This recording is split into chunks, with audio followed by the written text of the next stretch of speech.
kali gwengo oyagalo na gwe Shakibu agenda teka mu kazi ekizono tambuza abaana abo kai Diamond yavude picture ha gwe tata kati gwe tata wa bali abasatu gwe tata wa Nilan gwe tata wa Tifa ogenda kolawo cyabona manyi sente bakozesa bathi wale biri mu kumpi mitwalo bamekaga $. Embere kaji bateka shopping zo kaze bakola. Egwe nawo olinganga nafuya Shakibu ntasololera ko ddala. No, bro. Ne sente ze nyini ebintu byonna bya amasense gakozesa Shakibu gali South Africa. Diamond yagasasula. Emmere jalya Diamond yajugula.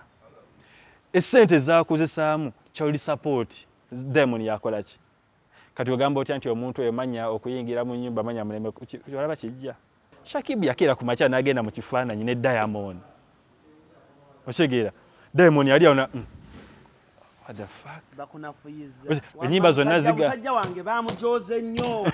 musajja wange bamujoze nnyo wamoli ye yayize nega echa abakola nze amagezi gempa Shakibu afune yakawala nga haneshira gashumane gatafugika gunoma kagonna zaita na postinga ku Shakibu social media ze either bwa postinga maana wala Shakibu atadde no socket atadde na nyunyu tachoka nuna ate bamulabisa kale Tifa nga bateka nga koma sava koma ateke botiki ya Shakibu hey step father bamteleka botiki ku Instagram ya Tifa bamteleka posti ku Instagram ya Zari nga bateka yusani ngazina koma taziteka nga zine nyimba that's promotion Zari promoting nyimba za Diamond okategedde oli baby daddy hey lwachi Tanasha Donna tazi promoting lwachi Hamisa Mobeto ta promoting nyimba za Diamond lwachi Zari yaz promoting nateka nga ino mwana nga manya wano ku Hasi Beauty Parlor tuli bakafulumu kulabirira n'okuyoyota ensusu tukola facial ne tukupepeta ka face ne kawawera nga aka baby tusiba n'okola enviiri mu buli musono songa mu kukola pedicure ne manicure tuwe kansa tusala enviiri mu buli musono ate bwe kituuka mu kukola makeup tetumanyiyo mulala tuli muyenga ku Tank Hill Road okulira na Italian supermarket mu basement esimu tuli ku noti 72 682 953 teweerabira saluni egenda okujjayo bulungi bwo n'ekitiibwa kyo ye Hasi Beauty Parlor a world of beauty. Mbaniriza nnyo ku Mukutu Cruise Exclusive Airline Cruise gemanya nyongero baniriza ku yonje musinzido kubanga mutulabira naffe twatuuse dda oba oliawo okulaba nga tubaako amawulire ge tubawa agali mu ggwanga right now ekiri mu ggwanga wonna emboozi ya Shakibu ne Zari kyetugenda osooka okwogerako wiiki eno then wiiki ejja tulabe tewera tuli proudly powered by Africa One Tours and Travel bagamba nti twesige ku ngendo zo zonna nga tukutambuza ensi eno yonna nfuna bulungi nnyo tukutambuza Europe December tulina olugendo lwa Europe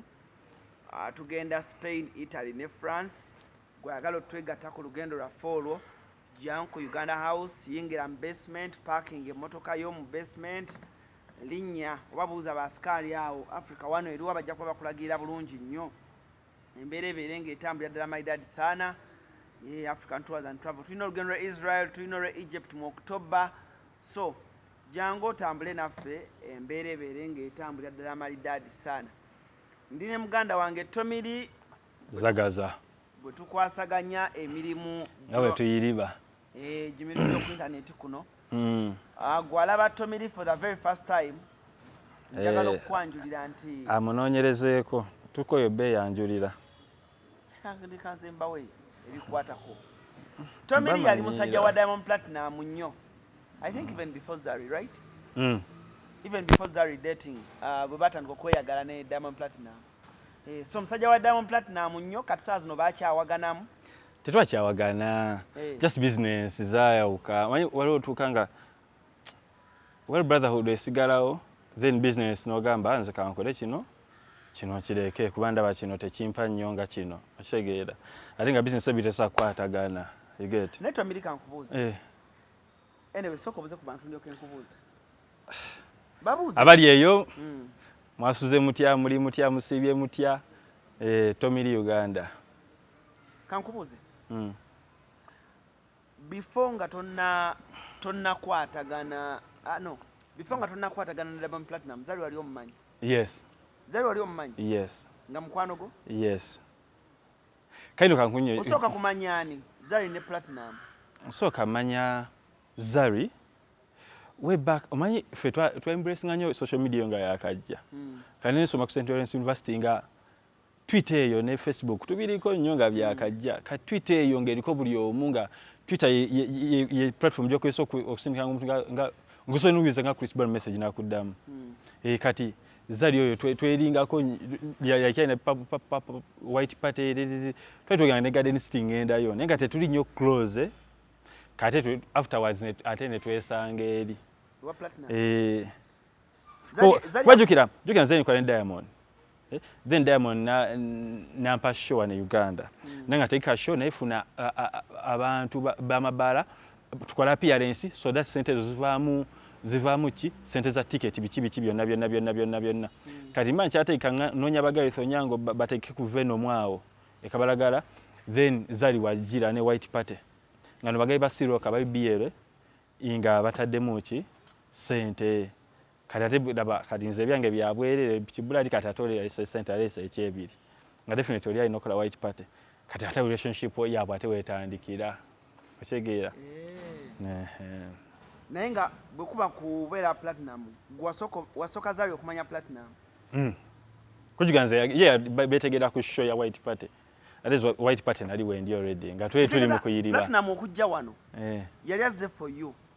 ku show yo yali akuwadde no eyange didn't happen like try to pipeline nonya bagaya bagenda okuleta sente za air tickets bichi tukole media tour that media tour ya wano ngerimu ne show appearance sikuyimba wala appearance ngaire eyo ngatumanyi tugenda collecting sente bantu bagenda leta sente eza air tickets bichi abebala yona then isikamuze zenkolaki kati along the way Zari naye najanga ina deal ya white party najua Platinum kaina nibaleta ngabagaleta Platinum ku white party kazene change chobwere nga kino kolaki kwani baile saka sente ekyebiri bichi alinga show ya Zari eriko kamera nyingi ochegeera yeah man Shakibu mkwano go sinyo chali wange naye sinyo okay Platinum chaliwo nnyo Zari naye chaliwo chaliwo oba tugambe tutya tugambe Shakibu ne Zari ani mukwano go Shakibu nze mutegede bino bya Zari ate yena twemanya dda kuvadda Zari akumanyi personally yes kaze chogamba tuyinzo ne family yonna by the way not just Zari family yonna okay so nze omanyizo olugambo ndwagala sijja kulimba ekintu Shakibu kye yagwamu wakati gwa at least kali ne mu relationship ya Zari ne Platinum waliwo kali Shakibu lwaki the same Platinum ne Zari kale goyinza okumanyiko ka crew ekintu ekyatandika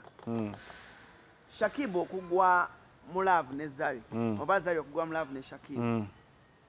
ani yalina okwekenneenya kubanga bana abantu balina abaana kati olaba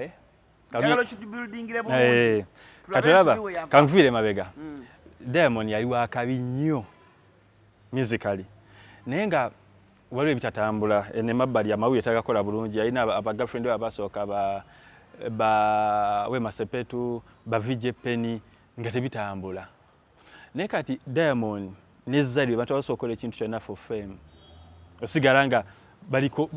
batambula amawulire nga gatambula ebintu ebiri nnyo controversial kitegeera Zari ogwa mu love ne Diamond oba Diamond ogwa mu love ne Zari Diamond yali muto Diamond wa 1989 otegeera muto kati Zari nga mukulu ekyo nga kikola amawulire kyomuyimbi owakabi omuta wa datinze omukazi omukulu Zari nga alina abaana basatu otegedde kali nga Diamond amawulire agakola mu mbeera yonna kyomukazi gwe alina abaana wede basatu ansinga obukulu mwana mukazi wa mugagga okitegeera we Uganda ali mu Tanzania awo wonna ago nga mawulire era ebintu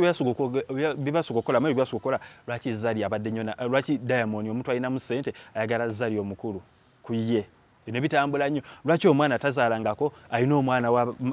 omukazi w'abaana bameka abasatu okitegeera kati bo ekintu kyonna ekyamawulire muganda wange bakikola kati Shakibu Lindako tugende mpola tulina obudde eno TV tuli mu kwanguwa tulina obudde ne data waffe waali ani yakwana munne Zari ne Platinum Zari yaleta White Party deal asege era mawili aguma mabira abali social media ndo za babira abantu ani wamanyi by that time ani alisinga amanyi Blood Diamond Bolabe uli muyimbi Zari yali wakabi mu Uganda Diamond nga wakabi Tanzania, Kenya, Rwanda, Burundi, Congo ochega ni Tanzania nenga Zari wakabi wanonge nyeri wano kati okimanyi before Zari ngata na datinga Diamond yali ku level yemu ne Shiraga Shumba nga ne ku Twitter benkanya ba followers ne ku Instagram benkanya ba followers I swear Zari yali yenkana ne Shiraga Shumba amaanyi by then nga bajudisa ali bonna benkana ne Zari amaanyi Zari ya datinga Diamond erinya lya Zari ne lyambuka Ndecho no tocha sagala uchera bidecho awo Zari bava mu level Diamond ya wazali amasanyalaze okategedde agasinga okategedde paka Nigeria yona bamutegeera wamana abapisiko yabamugoberera nava mu level za Bashiraga Shumba bajudisa ali yate na settinga ba good kitegedde mpuli yakati bwe kali gena maso kati bana ababiri muganda wange bo baswa kati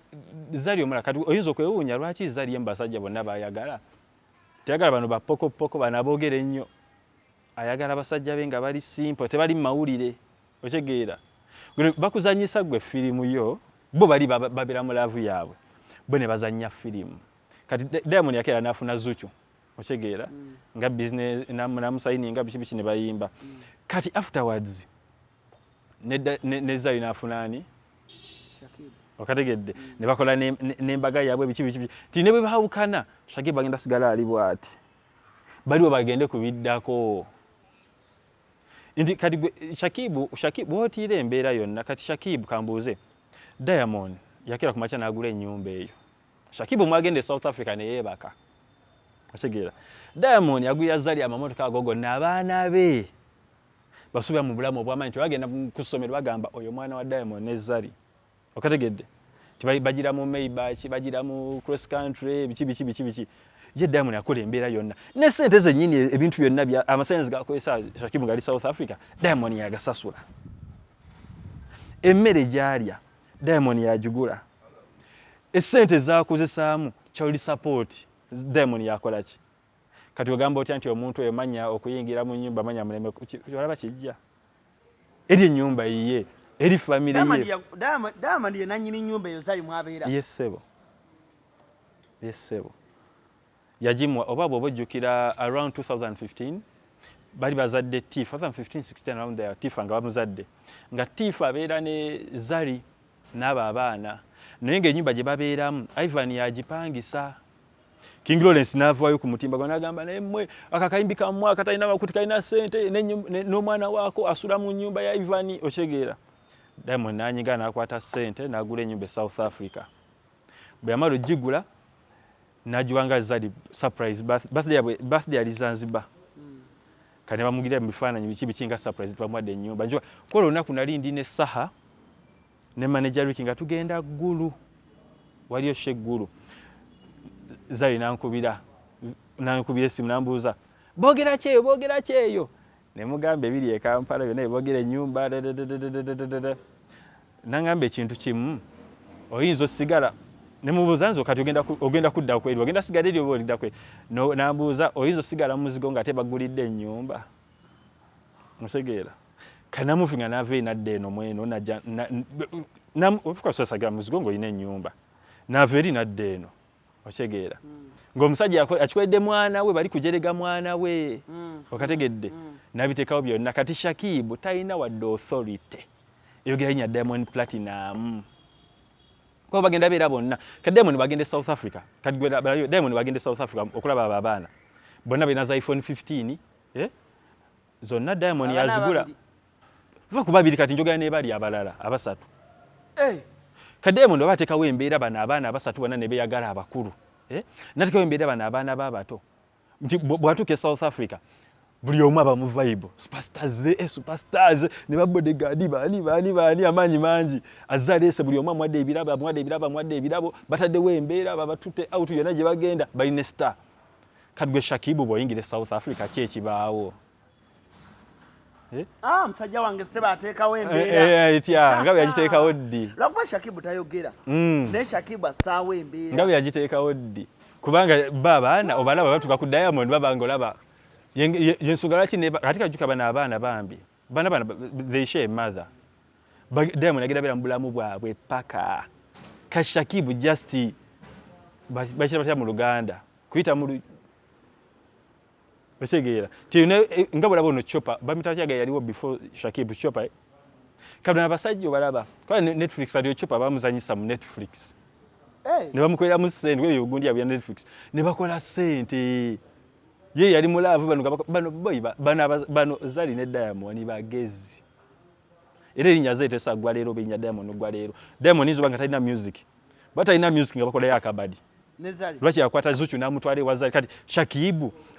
Shakibu nabinga yogera nga gamba manya that's disrespect manyi omusajja bichi Shakibu yakera ku macha nagenda mu kifaananyi ne Diamond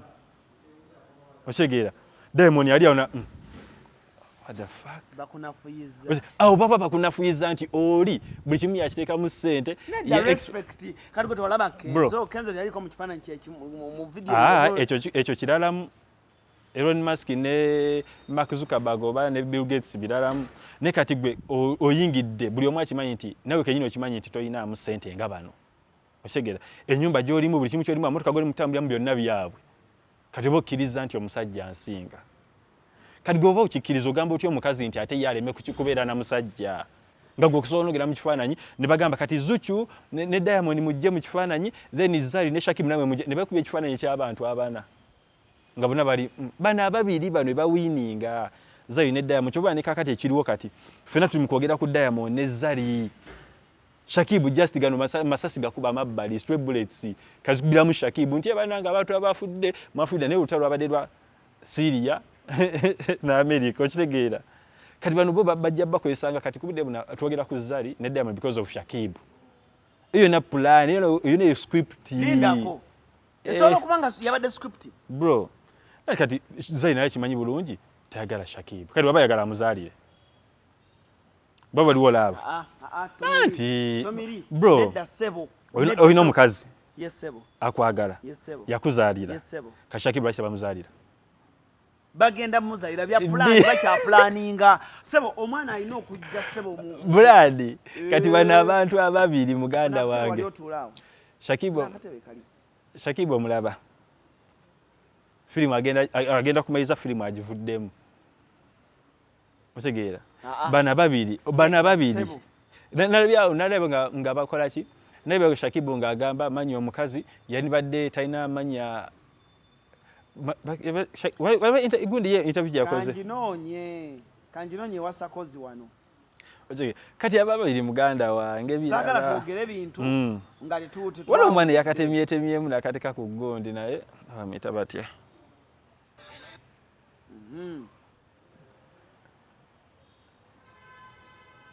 kubanga ne Shakibu nalabye tali okay ng'akola interview eyo ate gosobola okubeera okay njagala ozanyemu ebigambiso bakatandikidde simatalinga yeyabatalinga yeyagenze kukunti bikwata video kalinga omuntu nange nnumwa ate ekosebwa ate biyafekitinga nnyo kubanga ekyo kye nayingiramu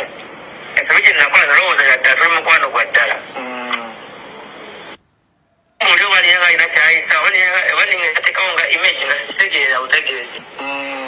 kanzazeewoosa naze sigenda bwetatebeera nga bajamutwala interview sigenda kuddawo mpebyo njira ojogereko ebyo nenda biigira walinga tambuza mubulamu bwange watu waba agenda kikozesa manyi kati yayina wati tayagala kubeera mukyamu ayina bakozesa obusungu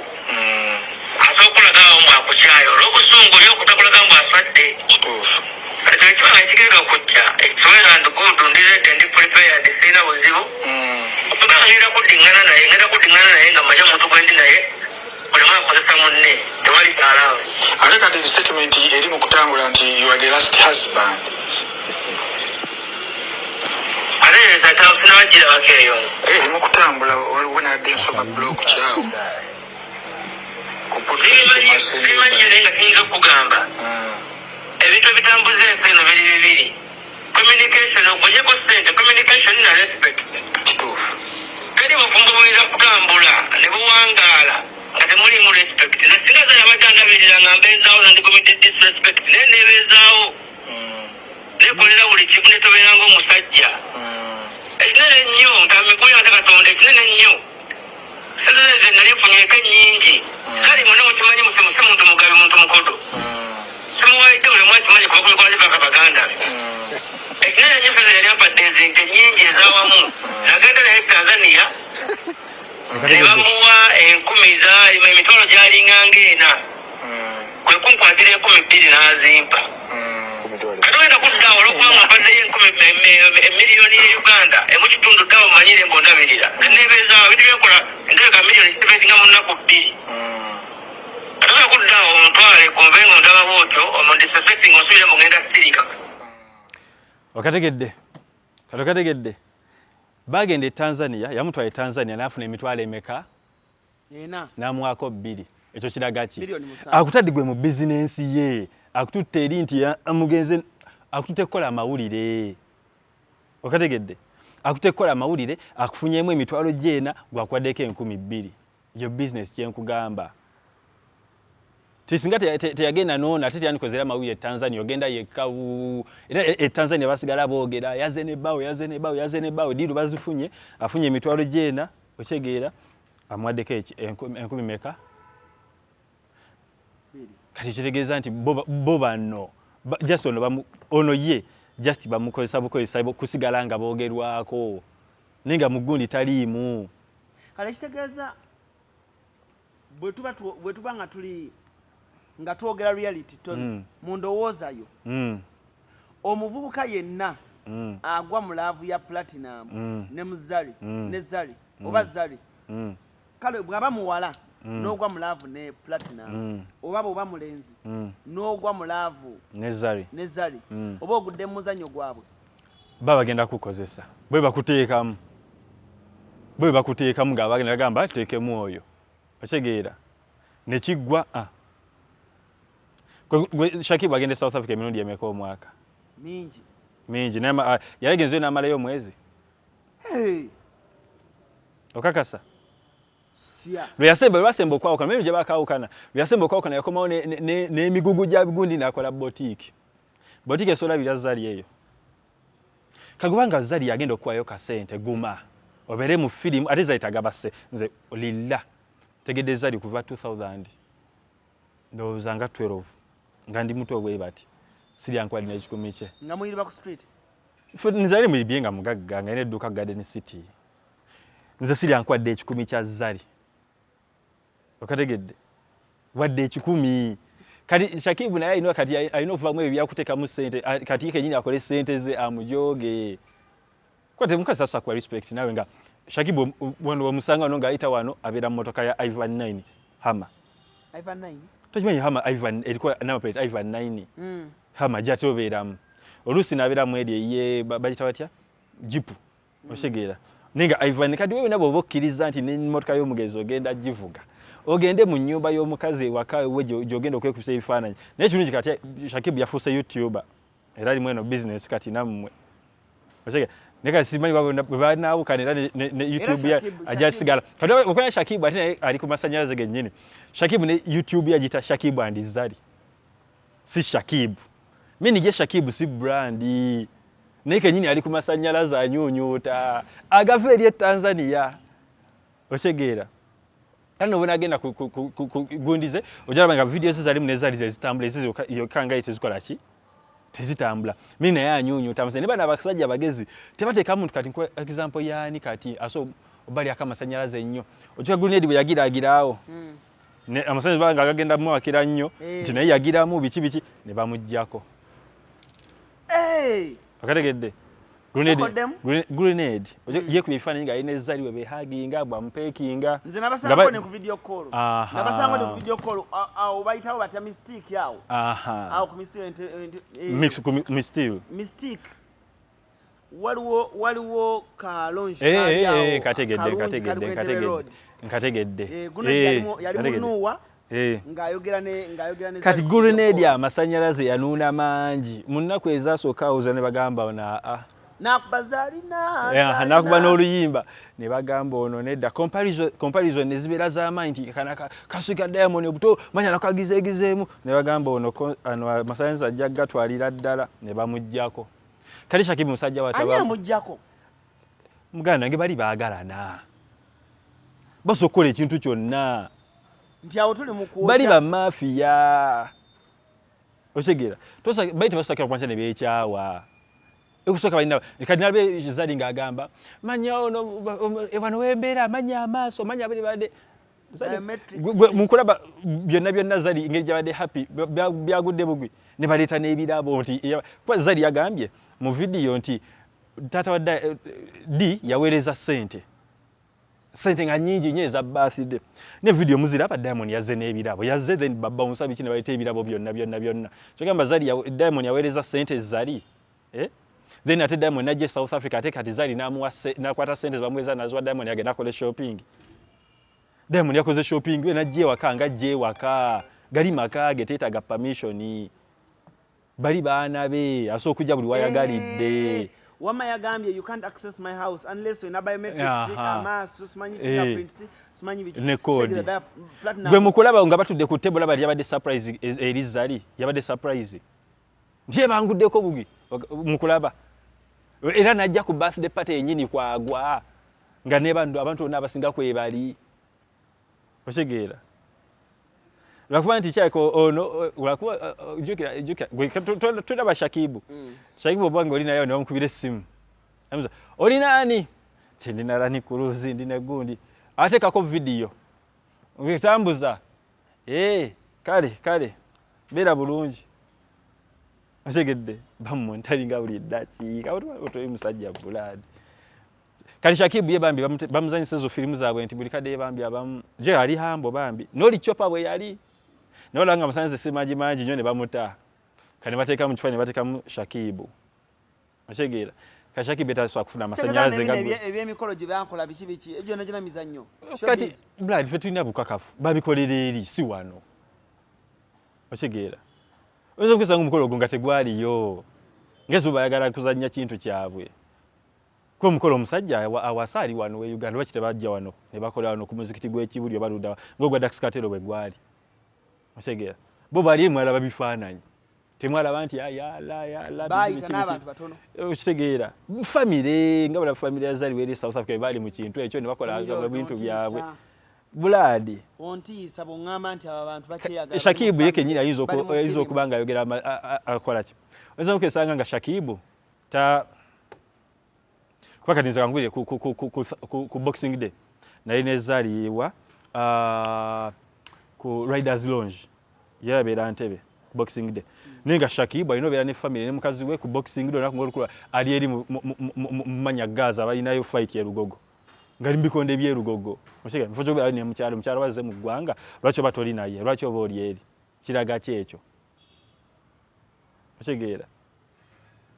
ezo baye mwali mu film banonga balina bya birubirwa byabwe nononga akolaki ngamula balave like eri mu 10 naye nga lave eri mu 20 oshegera tikadgwerevo ya Shakibu ayinza ofuka YouTube akweri singa kati ali eri masayenze nga ni business ya controlling South Africa ezilyo zonna ng'omwami mukubati amuli mu relationship muri bafumbo nga gw'omwami obera Uganda ng'omukazi abera South Africa nga tulina soka musaba nti mukwano mbadde nsaba kujjako ode twagirabye twajide audio ti asa ku standing up month soko bereyo kati sagala problems zo oshegera obo bali musajja twajide audio kweri okwetambula nayo jajiraba yagambye atya sagala kati sagala kulaba ku budde buno beera yeyo soko bereyo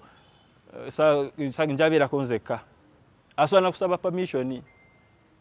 okategedde ni atoli yetasaba permission kati ku budde buno amawulire bebagalina Diamond Zari enyimba zonna ziga musajja wange bamujoze nnyo musajja wange bamujoze nnyo wamoli ye yaje nega ekyabakola nze amagezi gempa Shakibu afune akawala nga aneshira gashumane gatafugika osofuna mukazi owo ngabulagwe boyino wonti tali mu kamera tali biche oshegera no ba comfortable joli zalika bine bagenda kujoga paka kadali katandika butandisi wasoka ne bakuteka mu bifananyi ngoine Diamond bane batandika kuvuma nti wafuze bounce gundi manya bichi manya used bichi nekigwa nobera mu kifa era nako mu South Africa mu nyumba yemu nobera mu kifananyi nga Zuchu Diamond goba tokiraba ne bano kamera ziba ku bo babiri South Africa Tanzania batambula Uganda ne bitambula ne bitambula gwera kastofukamu wakayibwe bati kasonafukamu wakayibwe bati papa ngabagamba ona masayensi ngabaka kujjako ngabakutanga mu picture afuna mu mula ezo jawira nti Zuchu ayokanye Diamond yafunye mula ka Diamond yake na wasamu nazalo mwana mwamisa mu beto gozalira avu amene negatambula Hamisa ne mumujaka amasanyalaze nabula ne bayitono munakenya ono mukazi watu ali hambo Tanasha Donna ne bamugira ne muzalamu kawo na Diamond kola mawulire bro Diamond music eti gwe bagale nya abantu controversy no life ye kwetambulira lifestyle ye kola oshegera atera bakimanyi bulungi baba biri bakimanyi bulungi nti nze na chovula ebyo nebyo kubera ne Zuchu mu kifananyi ne Shakibu bichi babitaka mu cyari mu bintu bya Netflix nti reality show ino bamu ne ekipya bilashike ino bera mu ne ekipya oshegera kavuva ko bali bakakana bwe bati kaliye zali bana bayagala ogira bwati ngagira Shakibu nga Shakibu aveno bati why yenga koze kama ulirawo nga meetinga ne Diamond bepekinga bakola bichinga bagenda maso oshegera kali Shakibu ne Zuchu yo mulaba nti bena bilyawe Zuchu yo concept ya jimayi kwa jukira mama wa Zuchu chali wa Diamond oshegera katibo anyway obanchi kunyonyole entya omanyi Khadija Kopa ayimba tarabu mukazi we Tanzania katibo aba Tanzania mugane okigenda mu bintu byako mu mawulire they can do anything ka Diamond akyabala bamisa mo beta akyabalaba yabata chokate zali yakyamulaba yakyamulaba naye bali balina abaana bonna balina abaana Diamond agera emirundi emeke Kenya okulaba omwana we Kenya nuwe Tanzania atasiwe walya wonti amulaba nnyo ni buli kadde abakubana ababiri kaba amasayizi bagakwata ne bagabana ababiri abali mu gundi yaabwe amasayizi bagakwata ne bakwata ono omwana ani Dylan owe Kenya baba bawereddemu ne maama we wano ku Hasi Beauty Parlor tuli bakafulumu kulabirira n'okuyoyota ensusu tukola facial ne tukupepeta ka face ne kawawera nga aka baby tusiba n'okola enviiri mu buli musono songa mu kukola pedicure ne manicure tuwe kansa tusala enviiri mu buli musono ate bwe kituuka mu kukola makeup tetumanyiyo mulala tuli muyenga ku Tank Hill Road okulira na Italian supermarket mu basement esimu tuli ku noti 72 682 953 teweerabira saluni egenda okujjayo bulungi bwo n'ekitiibwa kyo ye Hasi Beauty Parlor a world of beauty kitegeeza nti Platinum Zari aina kinene nnyo either kyeyamuyigiriza oba kyeyamuteekamu mu showbiz tebasobola kweta Zari neke nyine abayira Diamond right now tungatuze mazima Diamond muziki gwafukamiramu muziki yafukamiramu naye akyali waggulu lwaki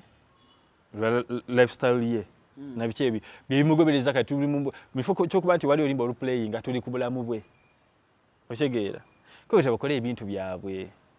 Zari yayamba Diamond fine amuyamba mbimu ebyo lifestyle tukole kano ne kayitawo oshegeera shegeza Diamond amanyi yakimanyi mu bakazi bonna baalina Zari mugezi nnyo ati mugezi era bali bajja balina bye beetaaga naye Zari yajja kabimanyi Zari mu kujja kwa Zari yasoka naye Diamond namugira tufunaka wano microphone ezo ba Ashes bakozesangeze ziwa wano ba P Square na Diamond Zari ya branding bulungi yajanga ina byamanyi ebisinga ate ku Diamond ne management yenga yagalo mimbi abenga mu America bya ddala lwakubera enkokola zayitingana agamba sebo no mimbi ina management emukolachi nankube enkokola kale kyo manyi una kale ngoke example ndalemu twali quite pattern ozaidi yaliko Diamond Diamond aje tukala buli kimuli mozine zimula ko airport ndi nyama uyenga gabulamu kati batugenda ku sound check ku governor awo saba nga 9:10 Tell Diamond atudde ne Zari mu Chrysler bale batudde kati nga tujjukira omuyimbi ono tino mulaga nti Zari ye wakabi we Kampala kati nga alina okukakasa kati nga muyimbi asooka nakubuuza ne kati kiri batya amaanyi wano ono jo alava nga tenatandika amaanyi awo gali gatya ne mugamba ono mulabo ono bakireyo wansi jamu akwata tasa kuisala kubo enatambula nga yekwese naona tegera nti yono jamu akwata wansi eyo kaza inaliwa manze bana naba government bampala ati bampala nze nazza musango bera bwenti nengamba okay kadi batuli awo moyo Chrysler yeye osajja ne bava eri mmotoka nga buli we kuliko omukazi ne bagule oluggi ne bamusikayo ne bamuteka mu mmotoka ne bamuwamba ne basuka mubuza ku malisa wangezi nitwanga tuli fena tutuera kile kigenda mu maaso patuli awo nga akomye they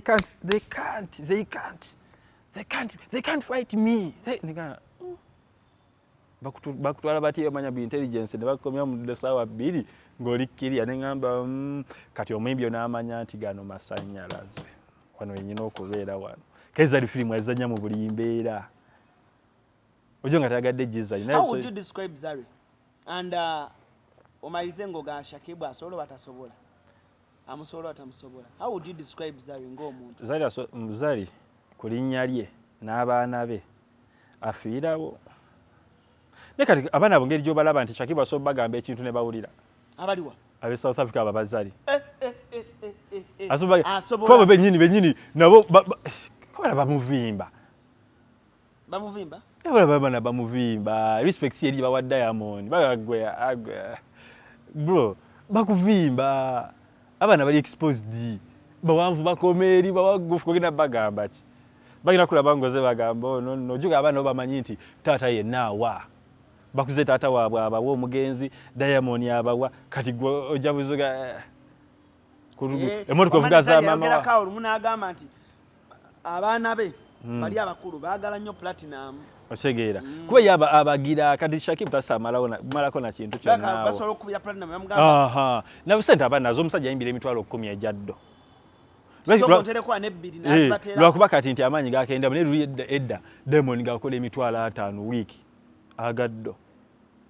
zino simenti zaina bichi nga wiki akola emitwalo 5 agaddo Wasafi yani ya Diamond ng'omuntu yes ye boss bebe mbambo manya ina ba boss beteri boss manya abanya president ngobola bebe kulu nti Museveni amwokyayo nebu yali nti Kikwete bamwokyayo Wasafi yakwata manager ba AY n'abamujja ku baba Butale n'abeddiza nga gobona kuba no gama ne manager wa Kenzo ono kamulete nkwate ne manager wa Chameleone nkoleki bwe yakola kati ye boss bali abanyi sente zibafuna kati nenga ye boss ye buli kimu terimbo ate manya bansasula mwezi manya biki no radio Smart TV byona bibye ayo tuveyo na yetuzigale wano aina shares mwebye ebintu oshegeera era ba omukuba owner ne music wise Wasafi Records ye neka era kulinya like nyiro omusajja asokujana kandi ali wa kabi kankole TV ngenda ngobe face of the business then nkuweko 40% ntwale 60 oba tukuweko 30% osigala okola ki kya bakola obunyebwa ne bakola perfume ne bakola biki byo ne bigaana kuba isi nanyini ki business wa muzika bwe byagaana ne bigenda ne bayita bine media houses oshegeera nenga musajja waffe yetereze and Shakibu eno film agenda oba if not yakole YouTube channel yaba naye abakozesa abakoze byati nate bayizana mu strike kwa kali baba asobola akwate Diamond muhanja eta Diamond amuyimbisa kweyo sheye yawe eyo eya Comedy Store muhanji nabiteka ku YouTube ne babigira ne babikira iminga nabijjayo tosasanga YouTube yeniriko Diamond nga performinga olimba ya babijjayo bro bali abasajja Shakibu yandi badaba koyesa nateka nagamba Diamond tukutuzanye kino nabafunira mwawo ndera amasanze twaso agimukiriza bwana araba tinga agize Shakibu zedi wakalawa emirundi emekanga alanga botiki ya Shakibu chogereko oshegeera era alagante aliyo ngagiranga bagiragira Shakibu nakwatyamu wali aka manya gundi ye nenga tibazaita tasaado kwata boutique y'omwami ogipostinga twanange mutu wagire boutique yaffe eri wano ku UK Mall tasobola omusajja goyagala nga muina n'empeta babagira ngakyo omusupportinga kuta nti ekintu kyonna mizani yeekubira bweti Shakibwa alinga yesiba kwono otegeera kitegeeza nti Shakibu yagwa mu laavu ya Lakisale nti Zari singa yali ku show Irene nga ali yekka tekikola mawulire ne Shakibu nga amukutte bwati that's news ye Zari abala wali kamera na mawulire that's so bala ye ebintu bye yabikoledde ku simu naye kati lwaki kati business azirange ez'omwami oge bana YouTube channel yaffe yino mu subscribing yagirangako Zari yapostinga ku show yabwe ekyaliyo Buganda nzejayo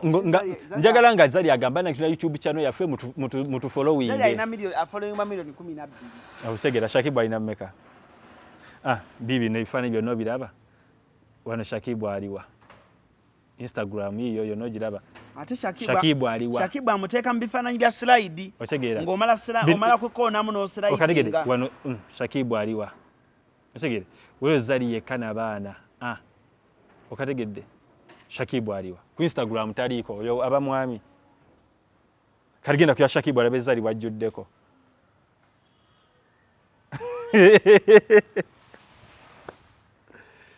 bye blaza ageze ku ndala yiyawo yiyo ogenda bazali bwajjuddeko omulaba buli wamu aliko Zari meaning ono kali mukutapinga ku masannyalaze naye oli aganya oggamuweeri that's why oli alina milioni 12 ono ali mitwalo 2 nenga Zuchu bali bakamuteeka mu kamera bati nayambukirawo oba se Shakibu ayimbe mwana ine ekintu kyogezaako okunkakasa naye saagala kikiriza abashe Shakibu ayimba ateke Zari mu video okategedde taliimu ku Instagram ya Zari tekuli Shakibu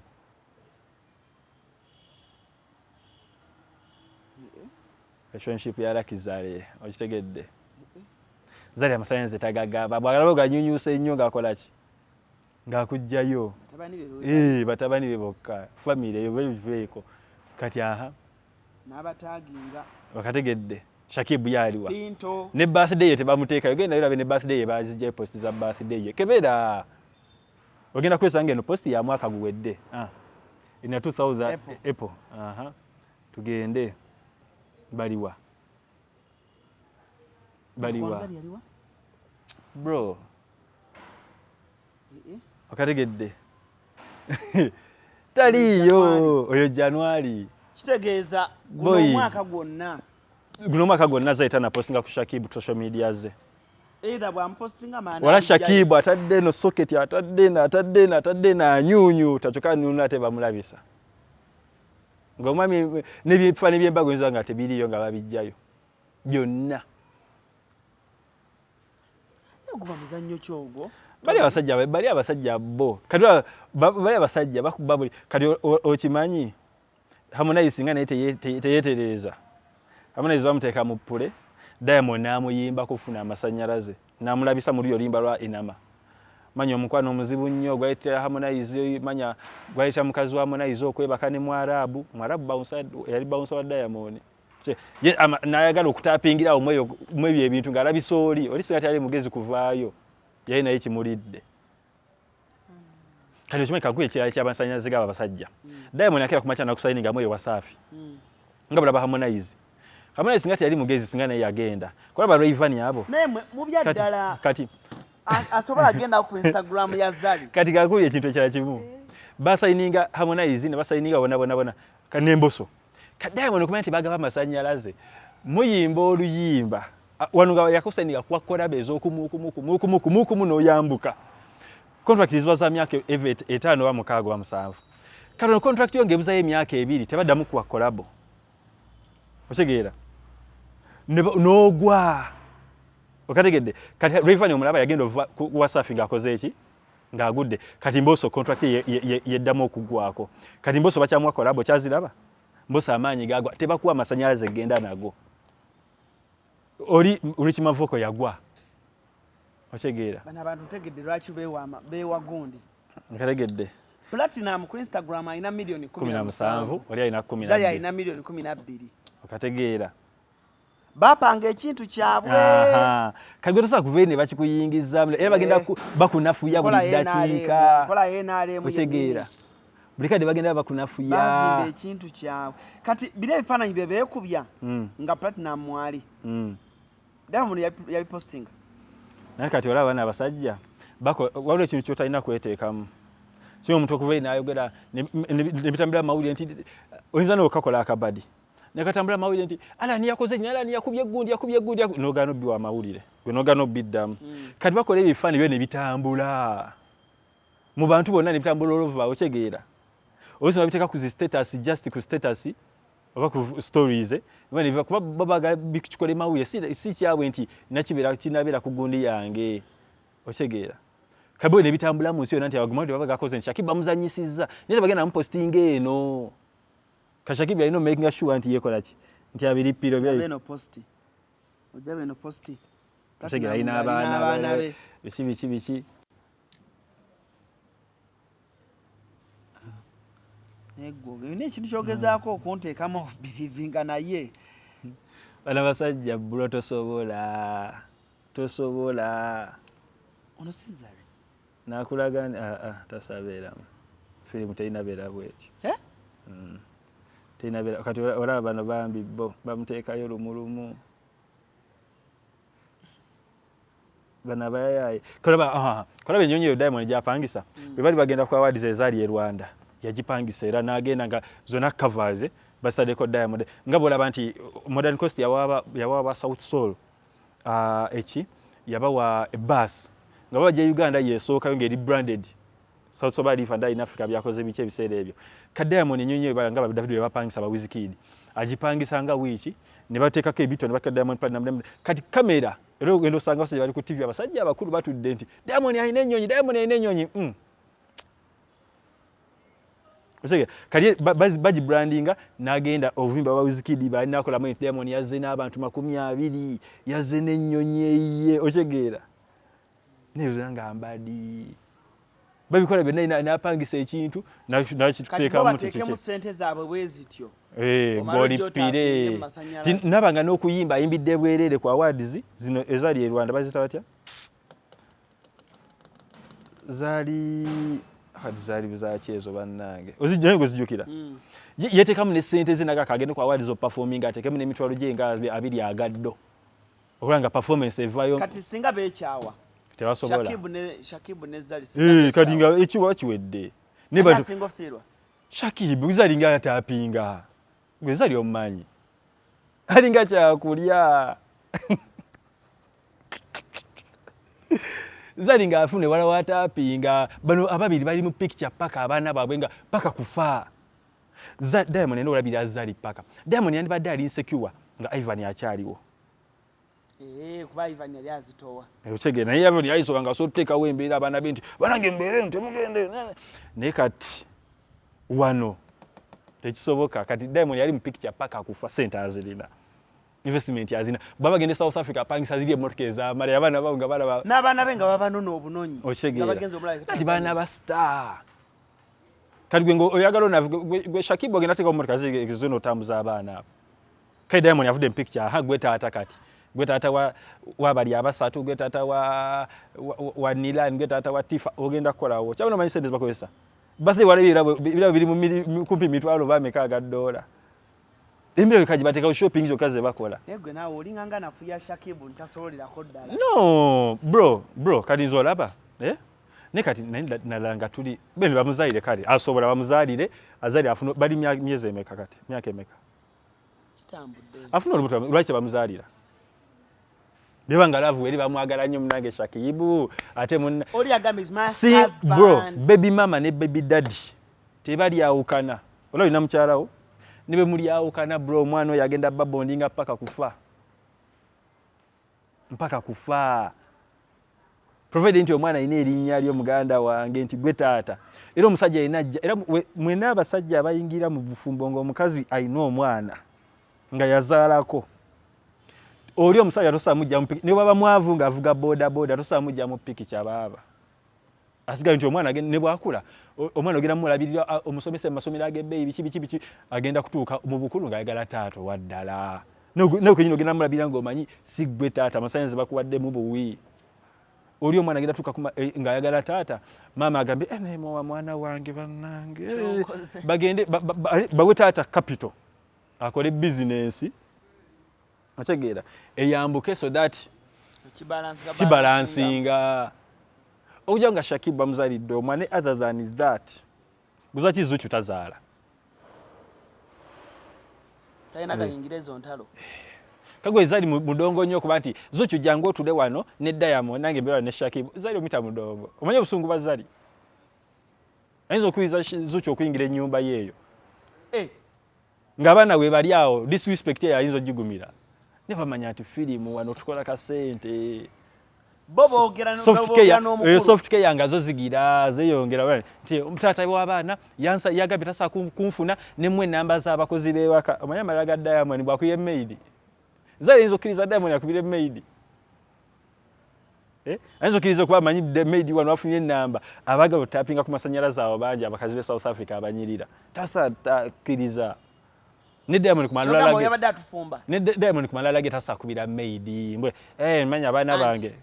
akubire anti kudiru ki anti bamukube mbu Diamond Platinum yine evuga mbwalo abaana ba Diamond balina amasimu netomyo yebwino bro bitasoboka mbuyabuwe simu zonna pinto bani ezo nazina Shakibu alina weyayogera nagaba nga bamaze okwepiira ekifaananyi ekyo ky'abaana nze Diamond yankubirako era abaana mbalabirira bulungi manya abaana bro ogenda kulera abaana ogenda kulera abaana firimu etuuke kati kubudde buno bakuwa amasannyalaze gane kati bali mu kunafuya ove mu pikicha bali mu kunafuya mpola kati gwe kubudde buno Shakibu anyiize agamba bwe tuddamu ngenda kumanya bakwekozesa oba relationship yadde bakwekozesa bakuli wano muzanyo bakuli ahead bakuli ahead bali wano bakuzanya eyo na script unomana ngaba okimanyi tino waliwo abasajja abamwana e Kampala waliwo nawe bomanyi nga omusajja alina mukazi we naye nga asobola omuwa omugaggooli ne beerya omukazi asobola okugyayo ssente nnyingi omukazi nazireeta ne bakola naye omusajja yennyini bawo oyo omuwala oba bawo oyo omukazi nga yamuconnectinga ku basajja abagagga nga yepimu ng'oli awayo omukazi we neyebakayo ne bajja kati ye Diamond asokkiriza Shakibu oba akwatemuko lweba miiti zabe miitinga emeka nejja nagira navuga emmotoka za Ivan nakola ki gwe kati noba kunafuyawe bati kuba kati ensi yonna kati erabye bakiyisizaawo tolina kyoteeka ku mmeeza tolina wadde ebibiri otegedde kakyo bakiyisizaawo kiwedde ensi etegedde Shakibu has nothing kyaleta ku ayinza okuba nga Shakibu izaita yakubira Shakibu simu ngeyanywamu bugundi bwe bubere yabwe biki nagamba kati sawa yakulabisa nakola posti ekiro nekata video bola butambula obwo nga buliko afanika Zari waggulu Shakibu wanonde nabukwata nemujja ku Instagram ya Wasafi nembugata neŋŋamba bakwese Shakibu mu nnyumba Diamond nga ayingirawo otegeera ne babugata batekawo nekino video ya Zari nga ayogera okategedde ninga yonna kundi ogiraba yonna build up yakulabisa ono ku last picture ogenda ogivaamu alina Shakibu amasannyalaze gabawadde bo tegakwatagana si mangi ebyaddala Zari si musiru okugamba nti njagala nnyo husband wange era mwagala ddala nga Zari bwagamba I love my husband ebigambo mu bikolwa n'avaayo ku live ya TikTok najja n'ayogera really nga you love your husband olina beera naye awo olina either mukubire mu byammwe mumale naye ekyajjayo Zari mu kamera nga bw'ogambye nti omuzannyo lwaki abiteeka mu kamera byonna ng'amanyi era lwaki abiteeka ku TikTok gye bagenda obutemaatemeramu lwaki yakola live muwere Lwaki yagenze ku Twitter? Lwaki yagenze ku Twitter n'ateeka post just I love my husband ekiggweeraawo. Oba lwaki yakubidde mu bbaawe ne boogera nti mukwano ndi wano n'ekiggweeraawo. Lwaki bya kamera? I love my husband. Nze namugambye Shakib nkubira amasimu gange tokwata. Olaba nti build up y'obusungu naye yabadde ya kiralu. Ekyamunyiza ogenda kulaba bakubye esimu takwata kubanga Diamond ali mu nnyumba. Shakib yategeeza nti Diamond ali mu nnyumba. Yategedde atya? Nti Diamond ali mu nnyumba. Nkubira amasimu takwata kubanga Diamond ali wano. Mutegeera. Oli balegadde kola video yaabwe kuyitawo birthday y'omwana etrending mama nitaadosegera di birthday ya Tifa yakyankalanyiza Zari ne Shakib ne Diamond mu picture abamu ali definitely kuba video za Diamond ne Zari Shakib tali mu video Shakib ali mu maloboozi wano bamogerako bogezi lwaki yakyankalanye nenya tebalyogera nnyo my husband era bayogera kunya Shakib agamba has nothing it brings nothing on table Kikati kemugambye nti amafuta Zari Shakib bagende South Kenya bajasulamu bikiwe ne byakozesa Diamond yasasula bills kyali support w'abaana gwa ochegeera navuga abaana usomero ochegeera bro teba okadakao tisizam kale Tifa nga bateka nga koma sava koma ateke botiki ya Shakib step father bamtereka botiki ku Instagram ya Tifa bamtereka posti ku Instagram ya Zari nga bateka Zari ngazina koma taziteka ngazine nyimba that's promotion Zari ya promoting nyimba za Diamond okategedde oli baby daddy lwaki Tanasha Donna tazi promoting lwaki Hamisa Mobeto ta promoting nyimba za Diamond lwaki Zari yazi promoting nateka nga ino mwana nga banya lwaki Tanasha Donna tazigira lwaki ne Diamond babagezo kulaba abaana ba Tanasha Donna lwaki babateka kunyoni babate Tanzania lwaki obanda Tanasha Donna bamujene bamuteka kunyoni pake Tanzania obanga inayo show na agenda alabe kumwa obaya basajja baye babageze Kenya nga inayo show anonya Tanasha Donna no mwana ne ba ajegeera naye bwanga talinayo kintu kyonna Kenya atamusayize ne bagagira ngategedde bwe kibeera muganda wange so Shakib just yetereze nga yo omusajja mama tuli bavubuka tulina just okwebera mama sanyiza agafunye ya man fia kakati Tomiri yagenze ku Facebook page ye Tomiri Tommy natekayo post Hey my dear brother, I've watched your YouTube interview after what Zari said, but seems you started this relationship without first connecting some dots. All I can say, Z will do anything for fame. She can put you there just to use you. For controversial content, to keep her in the media. And that's the same thing. Controversy, the Diamond's career right zone. Career Diamond yabade controversy. Music inajja nayo enyimba za Diamond zona zili heartbreaking songs za akola. Bwosoma post ya Tomiri ku Facebook, gena ku Facebook ya Tomiri. Osome Tomiri Uganda. Uganda. Post impamvu. Kati ole motoka zonna ezo nga bwe ngambi zonna kati bibiri bifaananyi obiraba? Emotoka zonna z'ovuga za musajja. Tukagamba lwaki abeera n'omukazi mu nnyumba. Kagamba babeerewa. Ennyumba yiye. Kati Shakib singa abadde alina ennyumba eyiye. Nga Zari gy'agenda. Diamond yandizeeyo.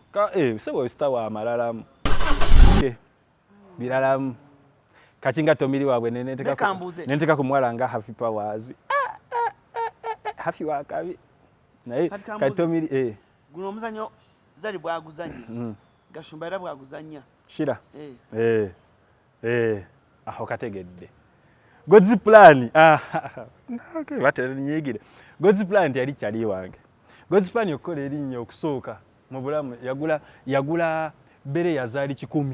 mu governor $45,000. Kona kundoza spend nga $10,000.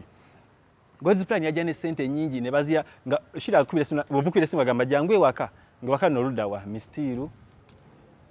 Speaker Apartments ne waggulu eri Nakasero bagitawatya ku State House Pearl of Africa. Nenge hotel ezo eyalayisa omwezi ya $7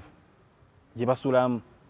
Okatege kati God's plan nabera mu picture ororo ne mafula star nayabika bwe nagenda wano yagendera ngomugamba blood naye ngo bwavu bungi nagamba kankutereko ke 15 nenga zitwala wiki osegera nga akyayiriba ne bayita kati shiraga shumanga bulaba yagawako bagurunedi ba fik famika ne baganyunyuta nnyo naye mugezi kati agakuba gamalirayo gurunedi yafuka star fik famika yafuka star nafuna mu collab yewa ya pato ranking esegera kadi neshiraga shuma namanya yeba nesinaba amasanyalazi kadi yasembyo gawa kurikimani nalabanga naye kadi bwe ye akufuna gwe nawe inaku busanyazi nemukola power couple ya kurikimani siwa showbiz nyo ngalaba tekijja bulungi siwa showbiz ngala musanyazi tebitambula bulungi erinya te kadi erinya mufo kyokuba ne erinya ngali ambuka bwambusi nelibanga likabusate okegera negoloza bali abana balaba ebifananyi chechi bagira mbongo abakulu nga balaba mami ali ne ngomwana akube ekikumbo singa taata oyambadde chaini za fezi ne ya gaza nkubye bati odemo ne jambadde gold yena yetimbye kumpi milioni ya dola ajambadde osegera weteke mpikishe yonti bana abana kale okay kanetege mkifananyi kampe example kati nga hafi powers ayina omwami we kangamba ani musagali gachigoma nyo muvubuko omutoto nga bayo ngamba abagagga like simuyimbi nga kali waliwo omugagga like cheyune nga cheyune aze mulka uziraba zonna za amanya zeina yekubye yesunye nange tomi nange nkuba kasadi kange kano nga nange nzija obulago temuli mu chain wade ya mutwalo gwa $4 milioni 4 ochegeera cheyunenga bwajja buli kimwe kyakabi kibaawo abana bagamba abana mbatwaliko Kenya holiday bwe mumala mubatwalike bagendeke London ochegeera kati nganze ngamba abana tugendeko ku Landstone notunye ku chai oba tunye ku buji tudde waka kalugoza bagenda kutwala mu kifaananyi ki Diamond gwala bwe yakera ku machana akola European tour nateka wajira bye jatekako mama we Tifa Zari nawega ku European tour yonna nga tute family mawulire Diamond ye associate but David tabikolangako bwade bana abagaga Wizkid naye mu after tabikolangako batiwa Savage Diamond yatwala family mama we bonna bazali n'abakola European tour nga ine family ye enezuganga funa baba tutte yageze nabo bonna Diamond atamana abantu 8 lwacha bambi bafewa ne Uganda batamana n'abantu 2 lwaje yabaki tuna kintu kyetwatambuza ekyamawulire nti Diamond yagulira buli dansa we mmotoka ey'amaanyi buli dansa we avuga kawundo biki biseera biri niga bina just propaganda kuwaayiriza osegedde tegeza engeri platinum Zari bo bali mu business yaabwe gwe bakuteekamu nga mukozi ne bakugoba ne bakufu kiringa omugagga bwanaleeta maid ewaka maid n'akwatamu ku mukyala ne bagoba ne bayidyo omulala maid gwe ne bakwatamu nga maid babadde bakubayo ku sente bwengo biki ne wajjo maid omulala same story egenda beera bwetyo okategedde Shakiba namujja mu picture temwina mwana abagata temwina ki kijja beera eri bali tegeza kati newe kuba kuzaala kanku example Zari abantu bana bambera kenyo tabateka nyo mawulire tibagira kati kanku example Haruna akuba Zari ebifananyi Haruna Access Films wale mulabye ko mu video zonna ne Zari biki ebyo byonna baba mabega tebalaga omuntu yenna abantu bano abaddala bano tabalaga nnyo osegeera kuba bamanyi bo baina access asolo kubanga yalaba Shakibu nga jandoza buli kimu okyala noseka nogamba ono kati film yagiyingidde ne waliwo abakazi bamanyi ne wano mu Kampala ngo avudde kwono avudde kwono adda kati access ye alaba buli kimu nagamba osegeera bonna kati access alabye bachopa alaye ba Shakibu alaye bonna ababadde wabona bakoze eki abo byonna abiraba ati era muli kati obuzibu wano fe tuba excited nti ababa Zari nogamba wamaanyi ne tugenda nga tungo osubira Zari sente ze n'abaana be njuga bali abaana yabayinako gundi bonna abakulu kyegeera sente ze n'abaana abe kati omusajja ate mufo kyokumwokyayo musajja akwesa yesiba wiigiza milioni 5 kwa sente milioni 5 nga ozimpadde enzo manche okategedde capital kati wigi ya zali kati gwe kikyogenda omugulira okuzalo gamba bannange gwe Diamond oda wano na Shakibu kikyogenda okuleeta era yagambye ono taata w'abaana bange okiri alina okujja kuba abaana babe kyoyagala ngobe taata w'abaana abaana ate nange ndi maama sina kukola ki akatebe n'afuna obweriranye ozegedde taata ne mama balina obeerawo bulungi actually by the way on a serious note omukazi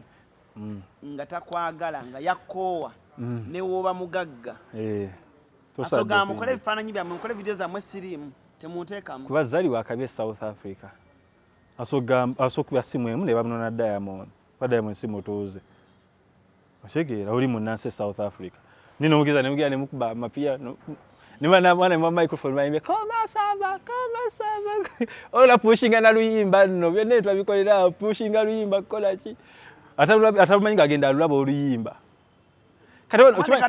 okimanya abana fees zaabwe abo babiri abo kati oli kubato baleka fees basasula sente zitaka wansi wa mitwalo 2 buli omu buli ezo gundi za tamu ezo semester ezo byomutaka wansi wa mutwalo gwa $. Kucheke kati bali babiri bali mitwalo 4 plus buli tamu gozachi bagenda nyo Tanzania Netifa wamulabye. Even Tifa was surprised to see his daddy, to see tubekiria Tifa yasanyusa no ku PS5 bamade PS5 nasoka yagiteeka wano bulanga agira eno ngeri wano teva nze nange wano Tifa we yatukidde mbune bamugamba yo daddy is here byabulijjo bwemba manyi excitement yali nena labye Tifa nga excitement si yamanyi ngo bakazeemu buzzi nga bulijjo ate ne bulijjo nga bakola ki miningi bulijjo abe juka Tanzania bali visa free South Africa ogenda nga fe tugende Rwanda bene gundi abe bagato abikibikie balina nga bala bimanya komesa bikibu ebito bwe biti balina gundi abe bagata Tanzania bali visa free wama Tanzania balina tribe yogera bogera bakontrola besoza kati gwena balina gundi bali visa free kali agenda bisawo jagere kati Tifa ebyokola batata bya bulijjo ate Tifa oyo bamuzimbidde mu line ya fame Tifa mwangunye wakugamba dad is going to come back agena kuddamu ayingire wera ko Tifa nga akola ka video kona ne Shakibu wera ko Tifa nga akola ne ka video kona ne Shakibu abeera ku ssomero Tifa ebisere singa abeera ku ssomero ye bwabeera yabeera twatafayo ku ssomero wa boarding wa boarding sebo abire wakanga nono wali lwaki tebamugamba Shakibu yatayagala kala akakola akateekeyo choka Shakibu tayina video za nga bali ne Tifa bakole video zaabwe bulungi akateekeyo genda yo obaje buli oba mukulu yawa order gwe wali ngabeko nga bakwa bichallenge bwabo nga Shakibu naye alwa najiddamu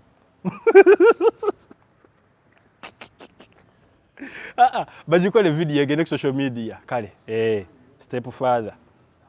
oli mwana we kubanga oli mama wo mwana kale akole video egendeyo amasanzo goma tulina galipira ago mwana gabana lwakira mu wishinga birthday omwana kale happy birthday kuba abana bana aba Ivan birthday ya Diamond ngabateeka happy birthday ngabateeka happy birthday bichi bagwa lingana ifananyi naye kwa bana Diamond yatandika okuyagana ezali kati bali myaka nga 78 mabega abo ni myaka 78 mabega bali bato 2013 bali bato kati bakuze bala Diamond era nchi wabamu bamanyi nti kati ono ani gwe watwalanga taata nchi wa simanyi bayinza no kwamita baba bayinza lwakuba bo nawe mugundi mtu bateeka munnyo just lwakuba nti respect bali mateka kuba Diamond wakira kumacha anatika mbana abana katika kwa film eno Diamond wakira kumacha anatika abana ba Ivan mu video ze Diamond yagenda banga ate luzamu ashegera aina bala bila yes netu nabatika mu video kwati abana bali bati bro omwana agenda kuimya Diamond ngomwana akomedi Diamond akoma muno otegeera omwana alina omubiri yenna agize bw'ati otegeera biba binafuya ate Diamond kitegeeza zalina okuzaala azaala business okategedde tasobola zaalira Alani Cruz bali beekyawo basooka ne beekyawo ogusooka kani badamu nati nafuna olubuto ogwokubiri okyaba nafuna olubuto ogwokubiri na kaliwo business ezali amanya nti wano business we eriko omuyimbi omulaba Diamond investments azina ebintu abikoze omuje nangu sente zateekamu abo abaana muganda wange ayagala abaana be sente zabateekamu zokka nnyingi gwomugambe nti okugyewo nimbo asabe permission kubibye enyumba amaka gateekamu sente zisukka mu mitwalo eno omwezi wagemeze emotoka zonna emotoka yazigula zonna abaana babe bulungi zali naye alina sente ze ate alina sente ze kati lwaki Uganda lwaki tateekawo motoka ndala lwaki zigenda eri wabeera abantu lwaki tabeerawo wano e Uganda obadde ki okakasa zali alwawo okujja e Kampala kyogamba emotoka zavuga nga ali e Kampala iPhone 9 Yohama neziri Benz ziliko zali biki lwaki tagula empya nakiteeka e Uganda tasiba ate zino lwaki weziri si zino weziri lwaki tagira ntonjogeza bintu kubanga lwaki bateeka eri omukulu gy'alina access otegeera wano Uganda talinawo access y'amaanyi eri wali abaana be era abaana be South Africa si bana Uganda ba South Africa ba Tanzania okategedde amanya alina gabeeri nti omwana bagenda ku ssomero emmotoka tuzigule biki byonna tubiteekewo abaana bonna abakulu balina amamotoka otegedde kati abaana abakulu bonna balina amamotoka zali alina amamotoka Tifa alina kati gwe Shakibu oba South Africa ovuga yaani yazali okategedde ani azigula ani abalabirira ate gwe yagala ave mu pikicha oli abalabirira nze ndi South Africa amabilionea gyemuva mujje mu Africa okukola okategedde kati muganda wange ekyo kyonna just Shakibu abe hambo lava esobola okukomawo yali ebaddewo ddi gwe kacyanga batandika tolanga buli kuyombagana ku social media lava yabeeraddewo ddi nti kati bannange tugirimu ey'amaanyi ne bagende Mecca era Shakibu yakwata Mecca Madina era Shakibu era video ngala bazali alina obeeramu otegeera nga ozali alina obeeramu ki gana gali mawulire kale cruise exclusive kwetuli kwate mukatono tukomewo Esi mukasya kano kankwanjulye mami gadgets abakola emiramu education gadgets zonna mu Uganda balina tablets z'abaana zonna mu bikanga Samsung, Apple, Origimo ate nga balina n'esina keyboard balina ebimotoka by'abaana ebimundu essaawa bags z'abaana bottles container ng'ogasseko ne building blocks balina headsets z'abaana balina smart watch zonna ate nga ziri origino balina wireless charger ate nga basisinkanibwa wali ku Pioneer Mall edduka li PA11 ate ng'osobola bakubira ku 0706696904 gambye ekikwasagana ne education gadgets zonna olina kwekwata mami gadgets kubanga yasinga kale Tomiri ne by the video gyolabye nga gondi ayogera abadde ali waledi nnyo nti relationship eweddewo bawe munyiivu olabye nti bamulanga olabye nga munyiivu zali nti bannanga omwami wange mulaye nga bimukwatako nga linga akwatibwako nti bamukyaye kyoba omwami we munyiivu abadde ali happy nze binsobedde kati kiki tagakookya oli kyaliwo all in all njagala obategeeza nti wamma saagala kusukako wano olunaku olwaleero mbadde ne Tomiri Uganda is a music analyst ate nga ye yeeyogerera ebyo ebyawulya byayagala okuba nga ate ayogera bloga kuba omutwe gwange si box Respasta nkutumiddeko nyo yonna gy'oli muganda wange tujja mujjawa tulina show ewa e Canada yani gwelindirira gwe togenda nze nkyaliwo wano e Kampala tugenda tujja yitamu America ludda tujja tolemerayo lwakuba baaba abagaggawo nawe netugaba amasannyalaze Alani. Omugagga mukwatira no bwoti toge. Sigaba masanyalaze namwe waina temwatuwa. Twakuwa. Wampagaliwa. Nze soso tabagaga sozo nange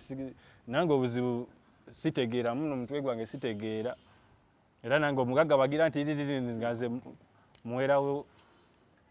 tuve wano. Kale saga kusuka kwano nakola leo for now musebulungi mwera. Wano ku Hasi Beauty Parlor tuli bakafulumu kulabirira n'okuyoyota ensusu. Tukola facial ne tukupepeta ka face ne kawawera nga aka baby. Tusiba n'okola enviiri mu buli musono songa mu kukola pedicure ne manicure tuwe kansa. Tusala enviiri mu buli musono. Ate bwe kituuka mu kukola makeup tetumanyiyo mulala. Tuli muyenga ku Tank Hill Road okulira na Italian supermarket mu basement. Esimu tuli ku noti 72 682 953. Tewerabira saluni egenda okujjayo bulungi bwo n'ekitiibwa kyo ye Hasi Beauty Parlor, a world of beauty. Kati kyangu nnyo okuvuga emmotoka y'ekirooto kyo mu kika kyonna ku miwendo egisoboka ate ku kibanja mpola. Success Motors tutunda emmotoka empya n'enkadde. Gulawo buguza drive out. Wano ku Hasi Beauty Parlor tuli bakafulumu kulabirira n'okuyoyota ensusu. Tukola facial ne tukupepeta ka face ne kawawera nga aka baby. Tusiba n'okola enviiri mu buli musono songa mu kukola pedicure ne manicure tuwe kansa. Tusala enviiri mu buli musono. Ate bwe kituuka mu kukola makeup tetumanyiyo mulala. Tuli muyenga ku Tank Hill Road okulira na Italian supermarket mu basement. Esimu tuli ku noti 72 682 953. Tewerabira saluni egenda okujjayo bulungi bwo n'ekitiibwa kyo ye Hasi Beauty Parlor, a world of beauty. Esi mukasya kano kankwanjulya emamiga gy'ekisi abakola emiramu education gadgets zonna mu Uganda balina tablets z'abaana zonna mu bikanga Samsung, Apple, Origimo ate nga balina n'esina keyboard. Balina ebimotoka by'abaana, ebimundu, eshaawa, bags z'abaana, bottles, container ng'ogasseko ne building blocks. Balina headsets z'abaana, balina smart watch zonna ate nga ziri Origino. Balina wireless charger ate nga basisinkanibwa wali ku Pioneer Mall edduka li PA11 ate ng'osobola bakubira ku 0703 69 69 04. Gambye ekikwasagana ne education gadgets zonna oyina kwekwata Mami Gadgets kubanga yasinga. Jahazi pia munyonyonga musanvu Septemba 2024 egenda kuddamu okubumbuja ati Mickey Wine live concert tusabale Surubada High School ekutusaka Mickey Wine Surubada Kingi agenda kuchakala Jahazi pia munyonyonga musanvu Septemba 2024 okuingira mtwale biri yepi mtwale 5 ademiza milioni 3 ati tusabale ku Jahazi pia munyonyonga karako wala bamwagala n'abatamwagala abasaideni n'abasaideno mwena mujja muwagire Mickey Wine atenga werekeddwa kabayimbi bonna kogana bakomedians batikitokers sawa bire z'okubacanga emiryango giggulawo toleta fujo Uganda Police eri ku security ebyokusanyisa by'abaana byonna weebiri abaana mubaleete ngatenedde omusente